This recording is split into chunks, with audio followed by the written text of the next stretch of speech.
మనకు రైట్ అనిపించే తప్పు ఒకటి చేస్తూ ఉంటాం. అది రాంగ్ కాకపోవచ్చు, లేదా అది పాపం కాకపోవచ్చు, కానీ గుర్తుంచుకోండి, మనకు రైట్ అనిపించిందంతా కూడా న్యాయం కూడా కాదు.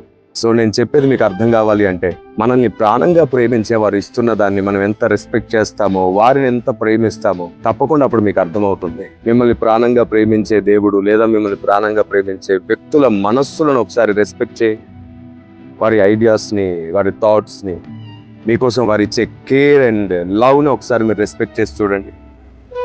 ఎక్కువ వారిని జ్ఞాపకం చేసుకోండి, ఎక్కువ వారి గురించి ఆలోచించి చూడండి, ఎక్కువ వారితో టైం స్పెండ్ చేయాలని ప్రయత్నించండి. ఎందుకంటే మిమ్మల్ని వారికంటే ఎక్కువ ఇంకెవరు కేర్ చేయలేరు, వారికంటే ఎక్కువ మిమ్మల్ని ఎవరు ప్రేమించలేరు. అలాంటి వారు ఎవరైనా ఉంటే ఒకసారి వారు మీకోసం పడుతున్న కష్టాన్ని, వారు మీకోసం చూపించిన ప్రేమను ఒకసారి పదే పదే జ్ఞాపకం చేసుకోండి. వారికి మీరంటే ఎంత ప్రేమో, ఎంత ఆప్యాయతో ఒకసారి జ్ఞాపకం చేసుకోండి.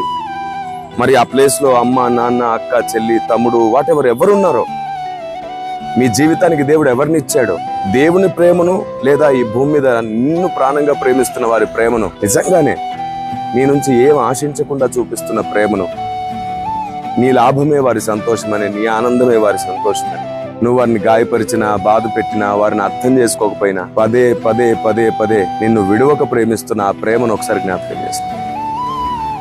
మళ్ళీ చెప్తున్నాను, అలాంటి వారి ప్రేమను, ఆప్యాయతను, వారు నీ పట్ల చూపించిన కన్సెంట్, ఆ కేరింగ్ ఒక్కసారి జ్ఞాపకం చేసుకో. మళ్ళీ చెప్తున్నాను, అప్పుడు నీకు నచ్చింది మంచిది అనిపించదు, వారికి నచ్చింది చేయడమే న్యాయం అనిపిస్తుంది.